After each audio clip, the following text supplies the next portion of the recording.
FedEx full, we command in the block. Burgundy and gold, got the city on lock. Hustling plays, ain't no need to pretend. DC reppin' strong and we fight to the end. Command is moving, no breaks, no pause. Hands in the dirt, respecting the call. K-Dot in the mid, dissect the grind. District divider with a city in mind. Join the damn squad, don't miss a bit. And you gotta spread the word, so shit is shit. K-Dot. Welcome, everyone, to District Divided, a DC Sports podcast. More specifically, a Washington Commanders podcast. I am Amit. That is K-Dot. This episode, the main feature of it is going to be our side piece teams. We'll explain what that means in just a moment. But on the Commanders side of things, training camp dates have been announced. We're going to touch on Terry McLaurin. Do we expect that deal to be done, and when, if? And then a Noah Brown injury update, based on some assumptions being made, but it's from John Keim, it's from Ben Standing, so we're going to touch on that. And before we begin this episode, if you could please like the video, subscribe to the channel, hit the notification bell, comment as you always do, and K-Dot.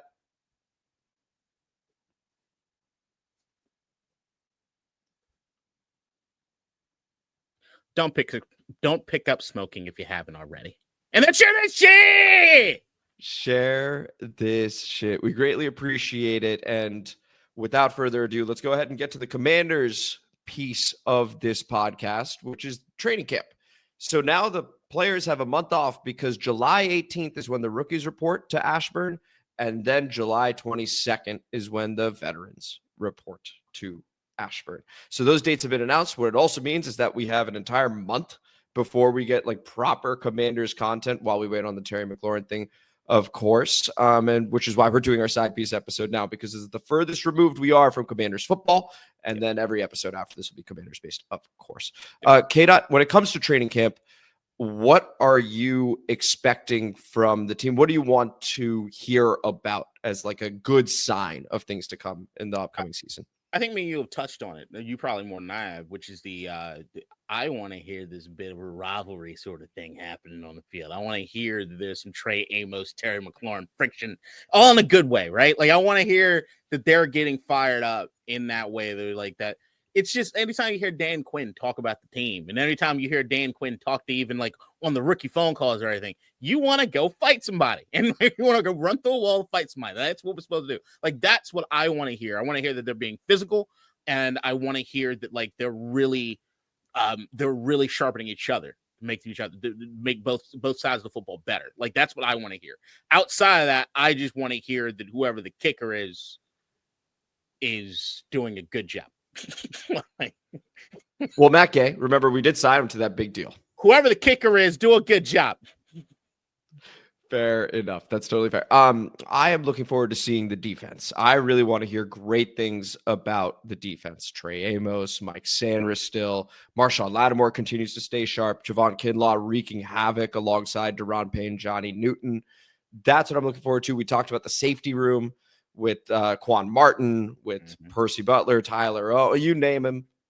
They're there. Dominique Hampton as well. Like, I'm excited to see how all that unfolds, because a year two defense with Dan Quinn, Joe Witt, I don't think the system's going to be an issue. So do we have the personnel to be able to do it? That's what I'm excited for. But who I want to see them guard is Terry McLaurin. And so as we shift over to him, K-Dot, still no deal. Still not worried on my end, but we have to do this until he freaking signs this thing. So K-Dot, any change in feelings for you on Terry McLaurin? Let me do this. I'm just going to do this over a second. So my number one thing I want to see in training camp is Terry fucking McLaurin. Okay. Like that's all I give a shit about. Like, come on, God damn it. Look, like I said, there probably is no real reason to worry. I know that somebody was floating some numbers. I forget who it was. Floating some number like 36 or 38 mil or something like he was looking at per year from Terry, which would make him the second highest paid receiver in the league. And it sounds like that's what it really boils down to. Is kind of the conversation that me and you have had when I introduced the aspect that if I was trying to come with a dollar figure that Terry's actually worth in the sense of just a fair contract for what his abilities and everything going forward would be, I struggle to know exactly where that number is. And I actually think that number, when you add on what he means to the team, what he's done as far as being here, might almost feel disrespectful to Terry. So there's this balance where it's like, well, we don't want to set a precedent that you just get whatever we got soft hearts here. Now we got to take care of our guys. So like, I understand there's going to be some push pull with there. I'm just hoping that everything remains on the up and up and nobody's feelings are too hurt. But it's like, every day that goes by that he's not there, I'm less happy. So that's it. And I don't know who it is doing what. I'm just like, the front out, just sign the guy. Just sign him. We got just sign him.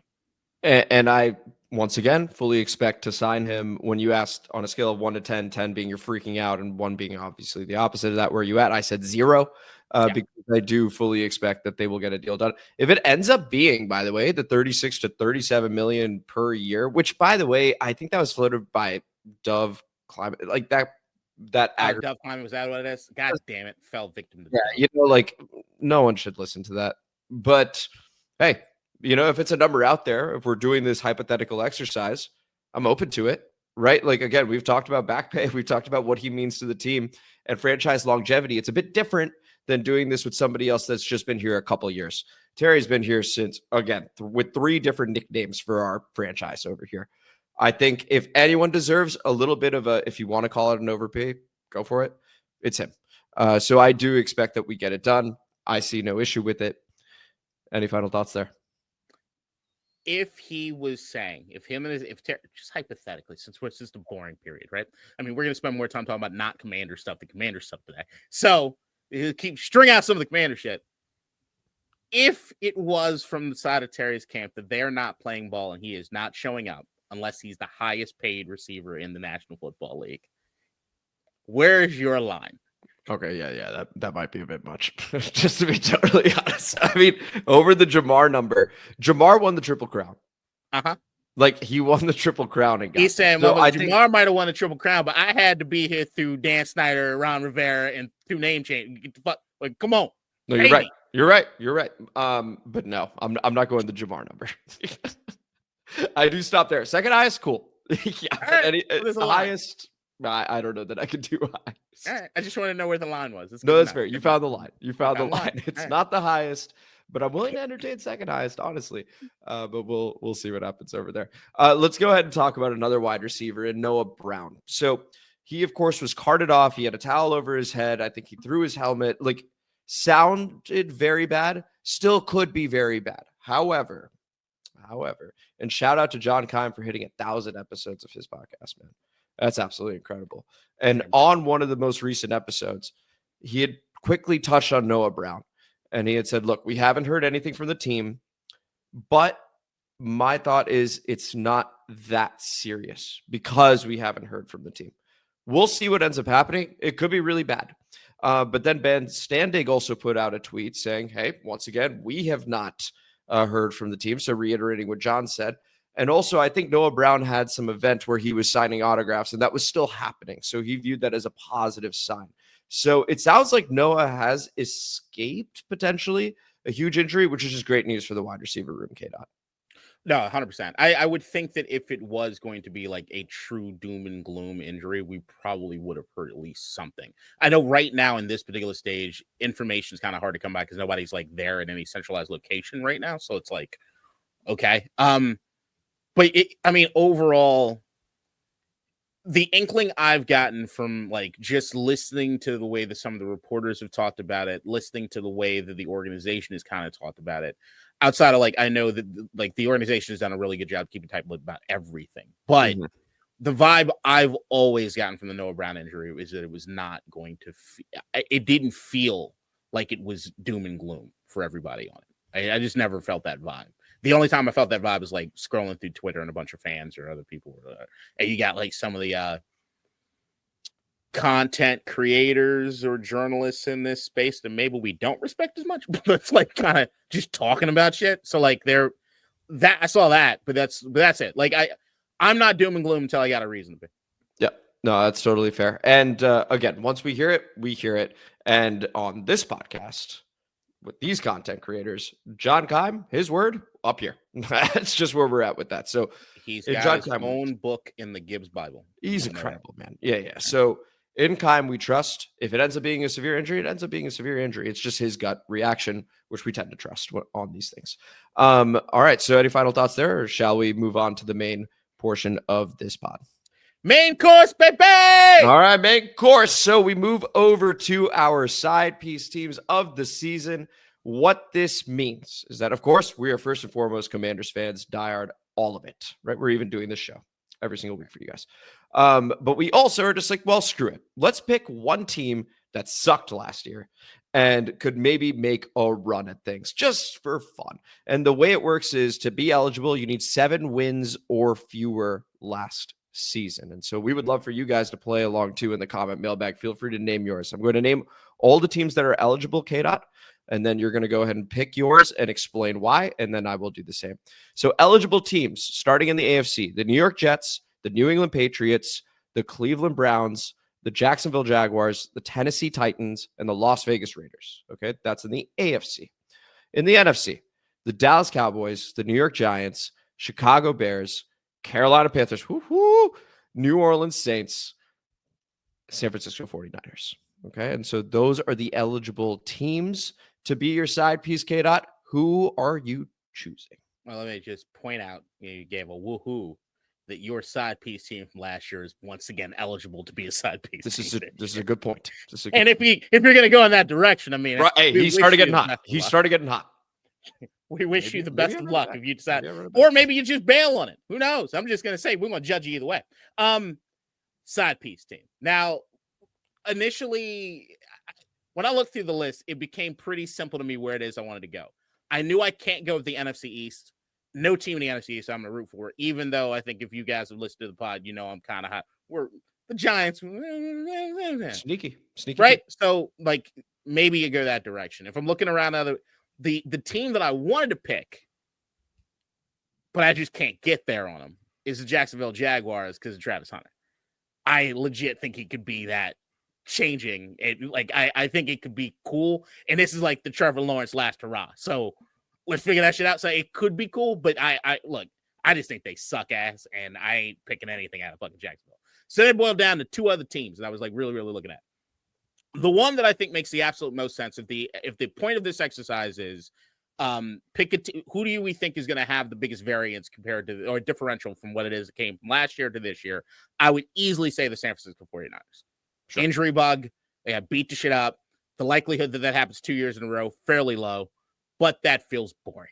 Feels fucking boring. Who wants boring? I would have judged you for that. Yeah, I'd agree. And that's why I was like, I can't do it. So here's what I'm going to go with. A team that if you were to ask me or anyone that knows me year after year, if I were to ever select these sons of bitches, these incompetent assholes to do anything, I'm picking the Las Vegas Raiders as my side piece team. In the AFC West, that loaded AFC West. The loaded AFC West with another team that I root for just on my own accord in the Los Angeles Chargers. I like the LA teams, guys. I like that. I've always been a fan. The blue and yellow, it's a vibe. Yeah, the AFC West, fucking stacked. Do you think Denver is going to be worse than they were last year? Probably not. That defense fucking sick. And Bo Nix get a second year, right? Fuck you, Sean Payton, but still. You look at the Kansas City. They're Kansas City. As long as they got Patrick Mahomes and Andy Reid, you know they're going to be in it, right? And then Harbaugh. No, I already said Harbaugh. Yeah, that's it. And then my team. The Vegas Raiders. Now, look, every year going back a few years now, I've been able to predict the Raiders draft pick with like 100% accuracy as far as their first round draft pick. You have. This year was fairly easy to figure out where it is and what direction they were going to. But I can also say the last 2 years I've actually agreed with their picks. Or actually, like 3 years, I've actually agreed with some of their top echelon picks. I loved Michael Mayer, regardless of whatever the fuck is going on with that. I love Brock Bowers.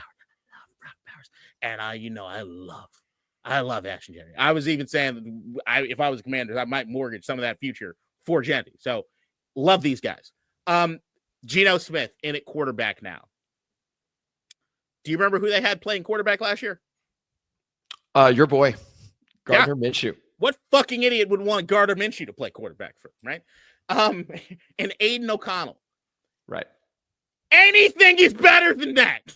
Okay? And as we had the episode with Rio, I know there was a little like, ooh, where's Geno Smith go? We didn't have anything negative to say about Geno. It's just, I like Geno Smith, and I love Geno Smith with this particular team.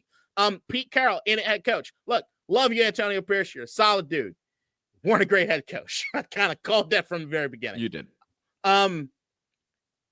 Geno Smith and what he does to that team, just from the quarterback position alone, to me is equal to X number of wins. It's more than they had last year, period. That's just what it's competent quarterback play. Now, if you look into the rest of the offense, there are some other things that I really, really dig about him. If you remember, before we hired Cliff Kingsbury, when we did our list as far as offense coordinators that we really wanted, a guy that was really, really high on my list. I don't necessarily like him personally. I think he's got a lot of issues, but I do like the offense he run. Is Chip fucking Kelly. He was near the top of my list, especially when I was looking at like the Joe Ortiz, Mike McDonald combo or whatever when it came to Washington. Chip Kelly loved me some Chip Kelly, right? I just think the offensive scheme that he has, I mean, everybody's seen what it is that he did in Philadelphia, and I think his ignorance as far as being a head coach and being a stubborn prick ruined that team to my love. I mean, I loved what he did. Bye-bye, LaShawn. Bye-bye, all of you black kids. I mean, sorry, players. Chip's got some issues. So, but he can do an offense. And apparently, when he went back to college, he's been doing a much better job as far as being able to manage people. And apparently, it's like a brand new him. Everybody knows that he's been talking to Ashton about changing his stance in the backfield. There's just some things going on with that I think are really, really interesting. Running back, Ashton Genty. Come on. He's a problem. And if you look at what they were doing at running back last year, it fucking sucks. So this is a huge upgrade. You add that with Raheem Mostert, thunder and lightning, baby, a little bit of everything coming out of that backfield, especially a hurry up when it comes to Chip Kelly. Bring it, bitch. And then on the outside, I mean, Brock Bowers. He is the cheat code in the NFL right now. There's probably nobody that's a bigger cheat code in the NFL right now. In the sense of what he is a number one receiver playing tight end. That's what's happening. He'd be a top ranked receiver in this league, and he's playing tight end. If you're not amped about Brock Bowers, you just haven't watched Brock Bowers play football. Okay. He's fucking sick. Okay. And then they're wide receivers. That's the room, or that's the thing on offense where I think most people are like, whoa, hold on. What the fuck's going on there? And I'm with you for the most part. But I do think the two rookies that they added are actually some guys that I really, really like. One being that white boy, Jack. Rob Stephen named Jack. All right. Jack, I think, how do you pronounce it? Beck. I think Beck. Yeah. Dude comes out the gate. He's a starter. He's just a starter. 91 targets last year, one drop, 33 first downs across the middle. Big motherfucking body. Big white boy, scrappy. I'm catching everything. You ain't got to worry about it, right? And I'm sorry, but the same way with the Philadelphia Eagles, when I see the white boys in skill positions on one team, I get a little nervous that they got something cooking, okay? I don't know. And then outside of that, the guy who's been turning heads is Dante Thornton, who's more, everybody says, the Al Davis pick, 6'5", 215, can run, go routes like crazy. But everybody's been saying in minicamp and everything, rookie camp, he's been stellar. So I like what it is I'm hearing, at least from that. And I do think with Geno Smith giving competent quarterback play, it'll allow some guys to at least develop. And on the offensive line, another group that everybody's a little, but there's some things about the offensive line that I think a lot of people are not taking into consideration. Dylan Parham, the guard, he got hurt maybe around week 6, week 7 last year. Parham got hurt later in the year. My bad, because I'm talking about a bunch of these offensive linemen. 3 offensive linemen. Just sipping some water here. Dylan Parham got hurt last year, but late last year. But earlier in the year, the first 6 weeks of the season, he was the 8th ranked guard for PFF before he went down and he got hurt. Outside of that, Jackson Powers Johnson, the rookie from last year, they had him splitting time between guard and center. You look at the numbers as far as both, you're like, But if you look at his PFF grade just at center, which is where he will play this year, he was a top 12 center in the league as a rookie at center. So you can only think that's probably going to get better. And then Colton Miller, in the first 6 games last year, this is why I'm getting the 6 and everything of it. The first 6 games last year, he gave up 4 sacks. The rest of the season, 2. Dude got better. They got some guys coming back and some guys getting healthy that I just look at that offensive line. I'm like, all right, cool. So offensively, I feel good about what the Raiders are kind of putting together. And then defensively, Christian Wilkins, probably the big thing, their big pickup last year. He's been hurt.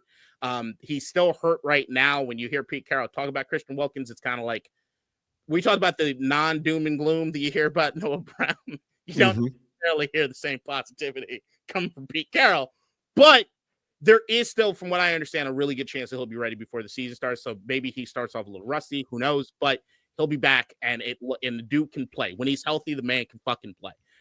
Outside of that, Max Crosby, when you got that guy on the edge, even though he looks literally like they ripped him out of Sons of Anarchy, I think he says the N-word in his spare time.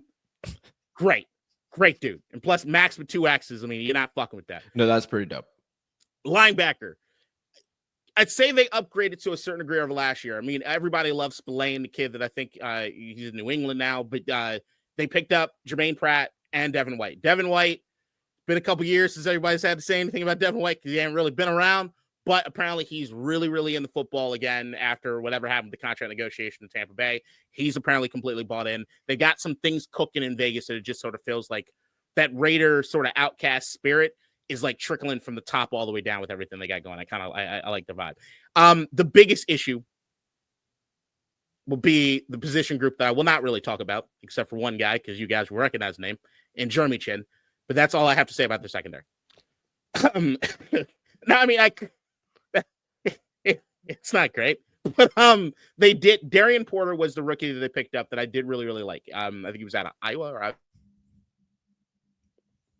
State. Kind of raw, but he has some athletic just ability, some talent. So I remember I was looking at him and circling him for Washington if some things kind of went or shook out a little bit as far as like our second pick.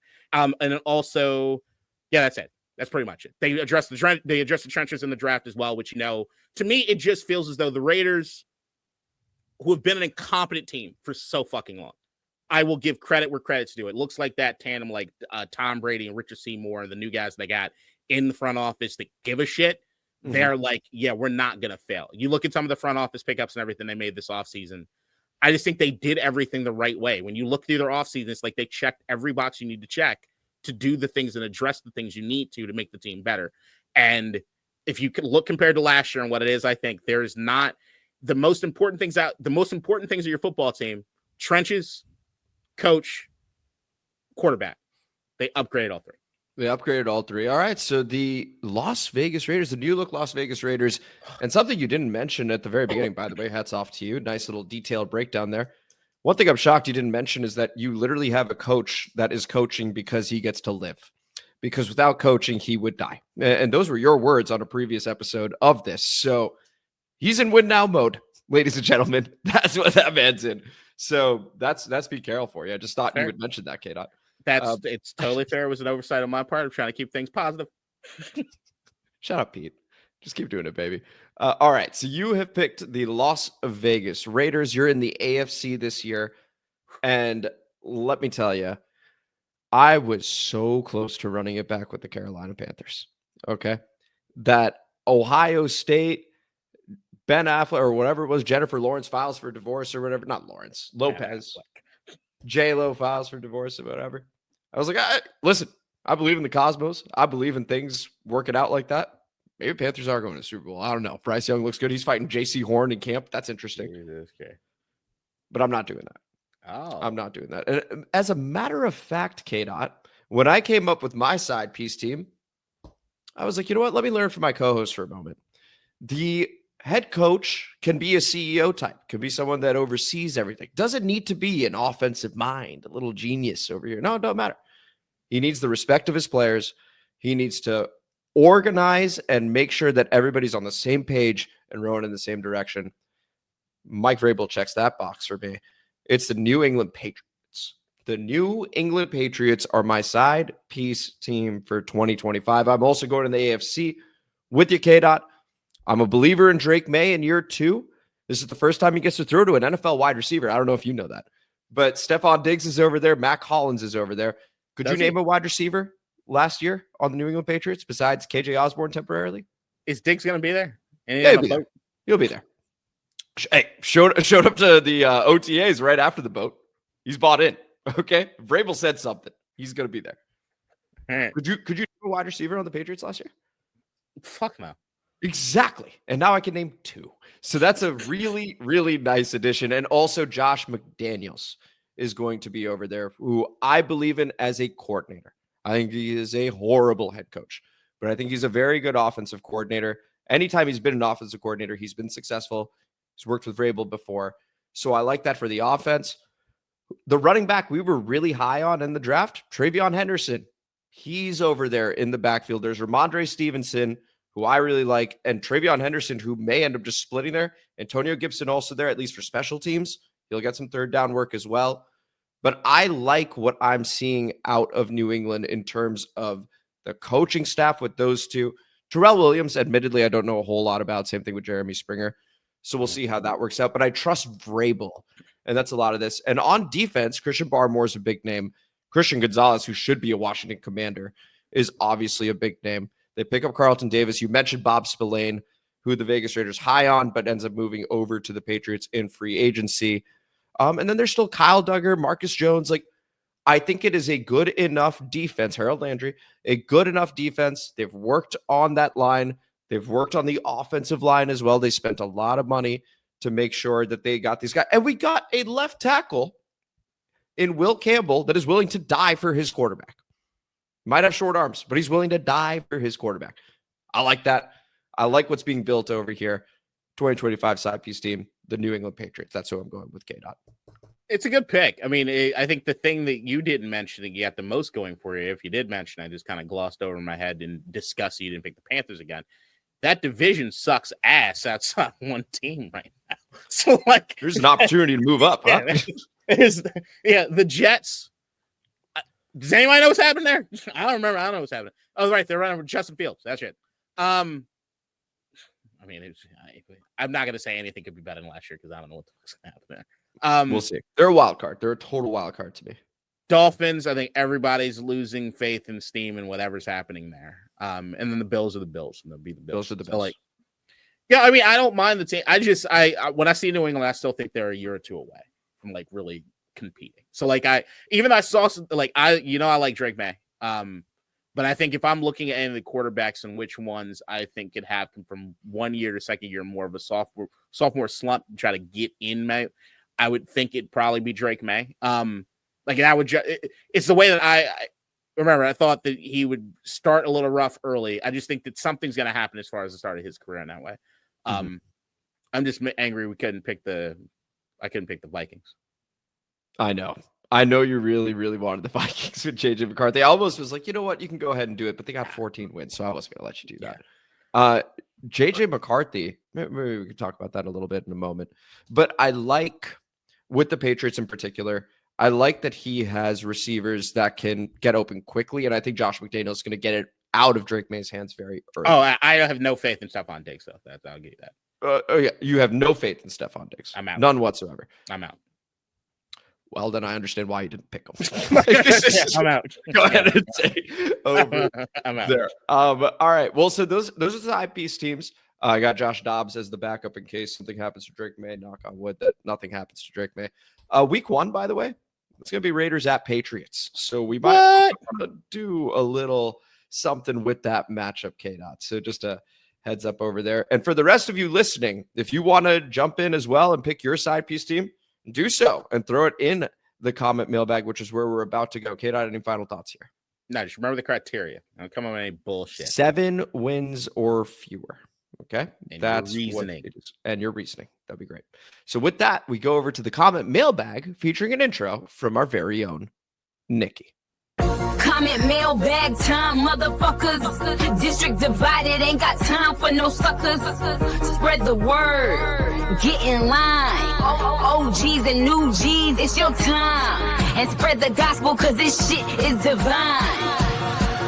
Yeah. All right. Thank you as always for that intro, Nikki, beginning with Coach Lombard. Shout out. Regardless of your football IQ, it's hard to have intelligent football conversations in mid-June. The thing about the Legion of Boom is that John Schneider, snagged some late-round gems. San Francisco certainly has done so, and we have no idea what Adam Peters did versus John Lynch, the actual general manager in San Francisco. I'm low on San Francisco this season because CMC, Christian McCaffrey, looks washed. Brock Purdy is mid, and the NFL pretty much has Shanahan figured out. The team has a cliquish Cabo culture, and Shanahan is incredibly myopic about his offense. It sucks that it won't be 3 months until we can see which teams are the shit and which teams are full of shit. Thanks for hanging out. Every team is optimistic in June. Best of luck. It's a pretty good comment for even this episode, honestly. K-Dot, your reaction to it. Yeah, Coach, no smoke. I like that one. One bad. Because there is some parts of the San Francisco culture. Every once in a while, something will happen where somebody will talk about like a team culture where I'm just like, oh, they're just racist. And there is some of that as far as the San Francisco stuff when it's like the boombox and all kind of shit. But Trent Williams, do you remember what kind of leadership style he had when he was here? It's a little more, he's more reserved in the way he does things. I know it's changed when he went out to San Francisco a bit, but there does seem to be sort of a cliquey attitude as far as San Francisco 49ers. Although it does seem like a good portion of them get along, but it's like, it does really feel kind of racially divided, but maybe that's just the way it works. And then Kyle Shanahan, I think, is a legitimately damn good offensive mind. He's also a fucking prick. And I think with so long is that going to last anywhere. And, but yeah, I still think if you're looking at San Francisco, just the talent, even when you're missing the deal, the talent that they have, even if you look at CMC and think that he's a bit washed, the amount of injuries they had last year, I just can't see it happening 2 years in a row. I know they're getting older, but I just can't see that level of injuries happening 2 years in a row. And Ricky Pearsall, full year, everything good. It was good. Yeah, and Jawan Jennings is a good player. The defense lost a number of pieces, but they also got Robert Saleh back as the defensive coordinator, and he was excellent the last stint over there. So we'll see what happens with them. Like you said, Coach, and perfectly said, that's why we're doing this episode. It's mid-June, right? Like, we got to wait a little bit before we get more information on all these teams to be able to figure out which teams are the shit and which teams are full of shit. I like that line. That was good. Let me ask quick. Is Coach have additional comments? That is a good question. There is one more. Okay, I'm going to see if Coach. We're going to see if you lose my good graces over the course of this comment mailbag. Right now, you're good. Well, I mean, here we go. It's from Coach. It's very, very quick. I'm betting on Lane, Jalen Lane at the Z. Debo is absolutely an ATH. Exclamation point. Get out your reaction. A+, Coach. The best day you've had in this podcast in quite some time. That's it from Coach. Shout out. Jalen Lane getting a lot of praise early, but everyone's getting a lot of praise early. John Keim was mentioning that as well. The spring mirage is what he called it on his latest pod. So we'll see what ends up happening. We go over to MF Quotes. Shout out with a couple over here. 3, 4. Oh, shit. Ooh. Okay, here we go. So MF Quotes, first one. Terry, Debo, B-Rob, Eckler, Ertz will be the main contributors.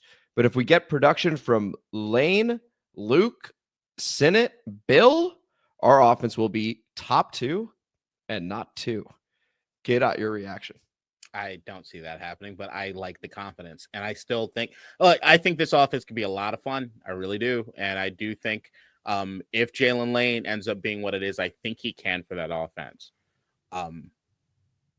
Add that to the fact that everybody's feeling more positive as far as the Noah Brown aspect of things. As we still wait. Yeah, man. I cannot underrate how much I'm telling everybody. I think the Deebo Samuel thing is going to be huge. It's not in the way that I think people are forecasting it to be, but I do think he could be a major, major thing in this offense. Yeah, I'm hype. I just want to see it. Yeah. And I think the other thing, if maybe I'm the only one that wants to admit this, I can't imagine I'm the only one that thinks this. I want to make sure the Cliff Kingsbury thing's not a fluke. That's fair. It's only been 1 year of it. And so we will see. We got to see if Jayden's a fluke too. No, I know he's not. And you know he's not. But some people are going to say that, right? Well, I know that if he doesn't play up to snuff, everybody's going to blame one guy. Cliff A! That's true. Actually, yeah, no, you're actually obligated to do so. It's not sophomore. Come on, help him out. Right? But Debo, best Swiss Army knife in the game, undoubtedly. Absolutely unbelievable in the many different ways he can be used. Here's the thing. I think the number one offense is on the board for us. And a lot of that does depend on, do we have a running game? And you are of the belief that there's no running game, right? And I just want to see it. Maybe we got one. Because if we do, then yeah, maybe we do have the number one offense in the NFL. K-Dot. Go ahead. All right. I know at some point we're going to do bold predictions, but I got one for you right here. Yeah. Not Jayden Daniels will absolutely lead the team in rushing again. But it's like I'm saying, the reason I'm so high on Debo is the stats at the end of the season are going to say X, Y, and Z as far as the pass stats and the rushing stats. To me, what increases here is what along the same lines of what happened last year, which is the short passing game takes the place of the rushing attack. You can duplicate a rushing attack through the short passing game. It is possible with the way that they have these guys doing. So I don't think our ranking's going to be particularly high when it comes to rushing, but I do think as far as overall yards and what it is we're able to do with those yards, I think that goes in our favor. But that's why overall, when you're looking at like, can we be a top 2 offense? I think the amount of yards you need at that fucking point to make to offset, but I still think unless Bill is just dogging him. It might be. He might be. He might just be one of them special cats. But like, I'm not putting my money on that. That's fair. We will wait and see. And of course, with another one, please, God, no. We need to cut Percy Butler. He plays too out of control, and he's terrible in coverage. The Pitts touchdown was the last straw. Just standing there guarding grass. He's St. Juice, but it's safety. I'm hoping for Owens and McDaniels to make the roster over him. That's the comment over there. So not high on Percy Butler. Some people have even said that Percy Butler in practice is one player. In the moment, actually, it was of course that said that he's a camp all-star, and in the game he's ass. With Vindo saying it's not the same anymore. Haven't had this level of confidence defensively in a long time, so maybe he does play well. K. Dot, your reaction? I think it goes back to that, like that combination. What we've talked about yesterday in pods prior this off season, as far as the timeline for what it is they're doing as an organization. Last year, I think if you hear even the coaches and everything talk about, this year's about like cleaning up some of the stuff. Like you already have the install, but it's like getting through and make sure you're really coaching up the guys. I think that's the thing that I don't think they were doing a great job of last year. Well, not necessarily great. I don't think it was the focus last year as much as just making sure the players were playing a particular level or type of like hard. I think this year, those mental errors that you might see in previous seasons from a guy like Percy Butler, I think those start getting a little more polished. If he can't hang at that point, it's whatever. But like, I will still think that like positioning is something that can be taught a lot more than effort can be taught. And the thing that I look at Percy Butler is I've never questioned his effort necessarily, but yeah, he absolutely has some mental lapses. Yeah, no, I mean, a lot of high effort guys. I think that's why we like a guy like Quan Martin is because you're getting the effort and his positioning is excellent, right? So like that's how he's able to generate turnovers himself. So we'll see on Percy Butler. Once again, training camp is going to answer a lot of questions for all of us. Looking forward to it. MF quotes with another. The staff is high on Jordan McGee. Coach Witt said they had packages for him last year, but he was hurt, so they didn't get to use them. McGee and Luvu blitz packages? Oof. Speed in all caps. K. Dot, your reaction? Yeah, I'm just adding another name that next to Keim Madrano. Like, I do think that like the Jordan McGee thing, everybody heard anytime the coaches had an opportunity to mention Jordan McGee last year, even when he was hurt, they did so. So you knew how high they were upon him. I'm very curious to see how that turns out. I think he's learning from nobody better than Bobby Wagner and Ken Norton Jr., honestly, at that position group. But I do think for those same reasons that I think people are high on Jordan McGee are the same reasons I'm high on Keim Madrano. He's faster, too. I'm getting increasingly more high on Keim Madrano, what it is I think they're going to do. I think that the same way that you hear about like the packages that they had for McGee last year, I think you're going to see a lot of that with Keim Madrano. I don't know if that bleeds in the McGee stuff. Because I don't look at Keim Madrano as the natural replacement for Bobby Wagner. I think that's more along the lines of Jordan McGee. But I think that the specialty guy on that defense is going to be Madrano in some of these packages. He's got the Madrano, the unique advantage here of, yes, he's a late round pick, but he already knows a member of the coaching staff, and it's the guy that will be coaching him for the most amount of time. Yep. So he could hit the ground running. I think it is absolutely plausible and on the board that he's able to do that. And the linebacking room is going to be one we certainly look out for, because you and I both project this is going to be Bobby's last year with the team. So what is it going to look like? Unless he's still a tackling machine, in which case you have the conversation again. But what is it going to look like after this? Right. I don't know. So it's very important that McGee and Medrano do something. At least one, hopefully both. Okay. And then we conclude MF Quotes 4 comments over here. And it is, did y'all see Lionel and Tunsil's beef? He's like the sports junkies. And he didn't mean that in a good way. Just to be clear, given the emoji he had. Shared this shit. I've become a fan in just 3 episodes. Hell yeah. I went to go watch your old live from the Lions versus Commanders game. Great live. Such good memories. We really appreciate the comment over there, Emma Quotes. Thank you for riding with us so quickly. We appreciate that. Going back to seeing, man, I was hung over for that episode. Oh my goodness. But what a great time it was. Going to the NFC Championship game for the first time since 91. We can address the other bit if you'd like to, Kate. I think you alluded to it a bit earlier. Well, we Up to you. Yeah, we can do whatever. This is a short episode, I think. My brain, as soon as anyone mentions the Lions game last year, my brain just goes transport there and like everything else is gone. Because I was at dinner last night with a friend of mine who's an Eagles fan. Can't stand his guts sometimes. But of course he talked his shit. But after he had talked his shit, he was like, that Lions game was cool, right? And I was like, "Fuck yeah, fuck yeah, it was." That's dope as shit. Now as far as the Lionel shit or whatever, look, my favorite medium historically has been radio. I love the radio. I love radio shows. I love radio programming. There are some issues with radio in the sense of me and you do this podcast. This episode might clock in less than an hour, depending on if we're doing after the pod. Most of our episodes, I mean, we rarely hit some 2-hour mark for anything. I mean, and there's even a limit for this, right?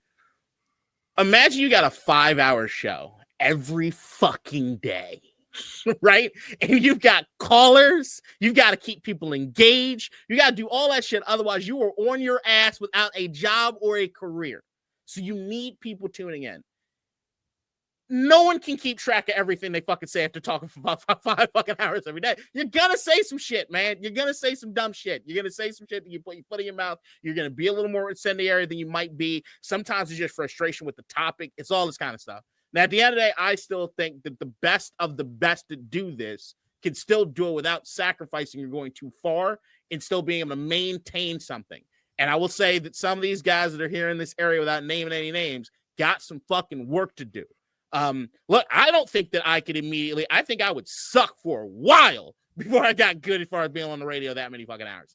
Some people got, some people ain't. I like the idea of Tunsil using anything as a chip on the shoulder because he's a fucking athlete and I want the best out of him as far as the product on the field. And if that means sacrificing a few motherfuckers and the way they feel about stuff for a little bit, I'm okay with it. Even if it was us, I'd be okay with it. But that's where it comes down to. Just, you gotta be cognizant of what it is you're saying in these fucking microphones, people, and about people. They're people. And I've learned that the hard way. So Lionel, I was looking into him a little bit. He's a younger guy. He's 27.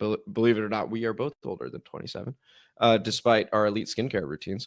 But the thing about it is, like K-Dot's saying, he's in front of a microphone for a long period of time. Doubling down, tripling down, saying he knows 99% more than everybody else, he's in the top 1% of ball knowledge already. I think that's a bit of young naivete, in my opinion.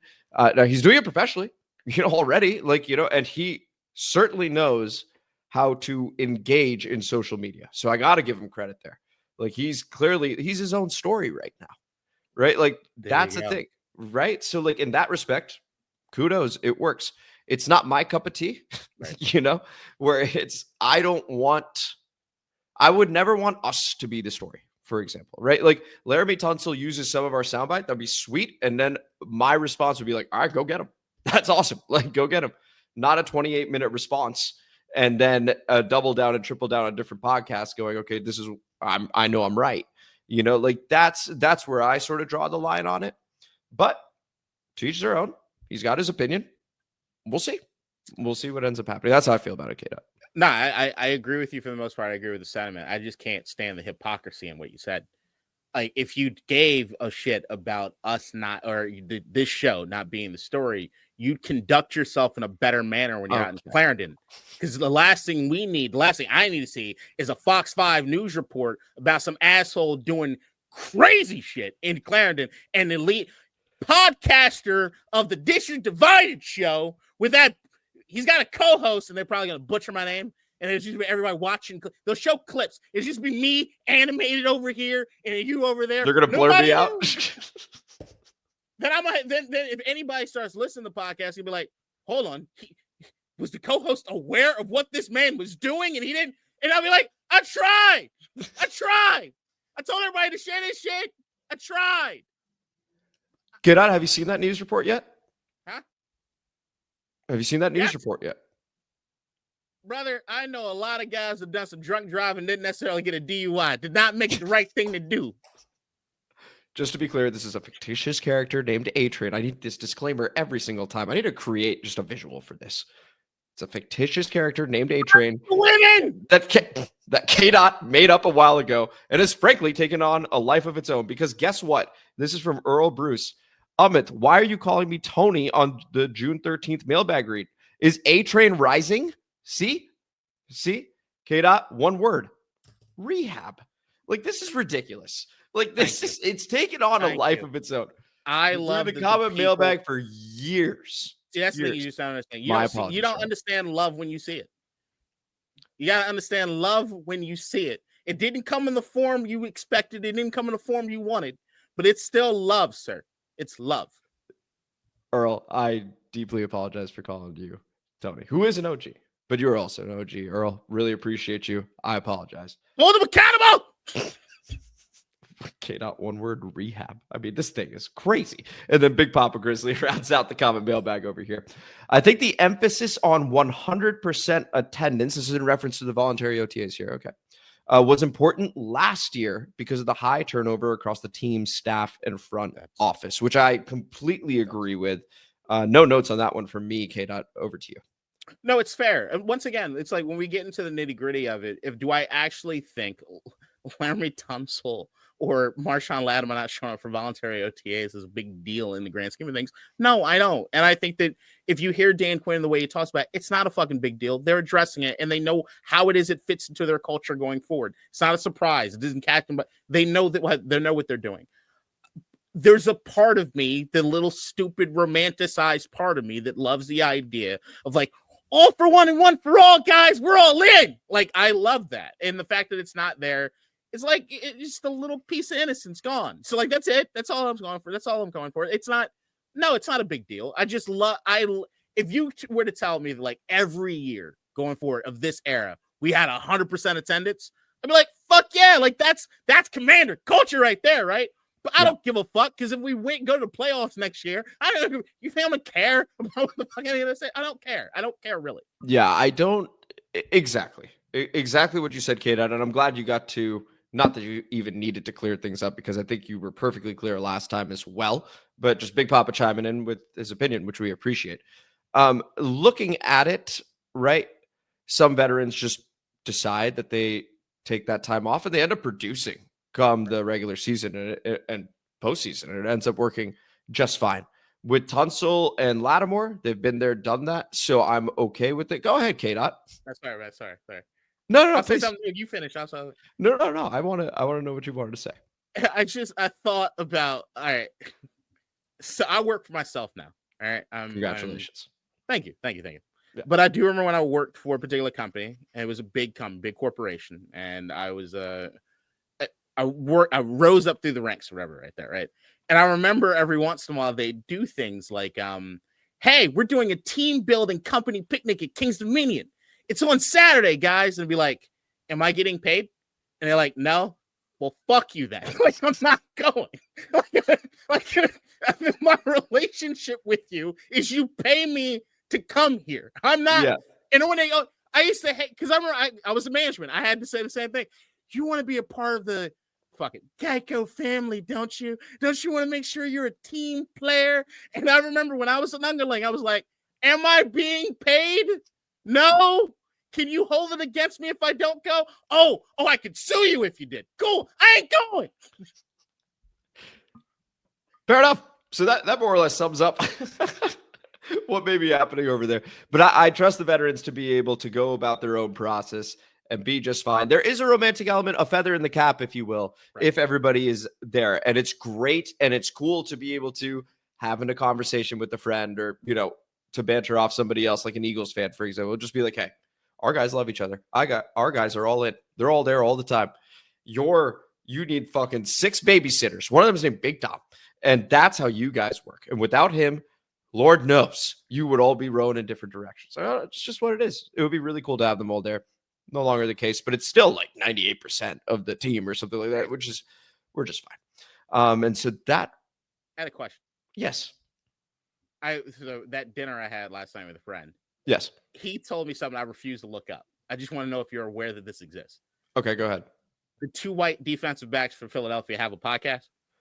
I am aware of the podcast and never seen it. Fuck that shit, man. I don't like it. Isn't that insane? Isn't that insane? I'm just telling you. And he said it's good. And I'm like, nah, Okay. don't care. I'm not doing it. And watch that Jack Doherty lookalike doing song don't like him. Fuck that shit. This is a second round pick. Corner. We got one. Trey Amos. Let's see what happens. This is the show. Troy Apke, it was up to you. What's up to you? This is the show. This was District Divided. Divided. Apke and Archuleta. The fuck? DC Sports Podcast. More specifically, a Washington Commanders podcast. Thank you guys so much for listening to today's episode. I'm Amit. That is K-Dot. That was Troy Apke. That was Adam Archuleta. And if you enjoyed the episode, please like the video, subscribe to the channel, hit the notification bell, comment as you always do. Give us your side piece teams. And K-Dot. If I'm not mistaken, Sammy Ball did play defensive back and he still holds like an interception record. White boys! That shit. Share this shit. We greatly appreciate you guys. Thanks for riding along with us. And we will see you next week with the Commanders topic, Friday, 2 p.m. as always. So until then, take it easy. Bye, everybody. In DC, we're just hoping that you listen.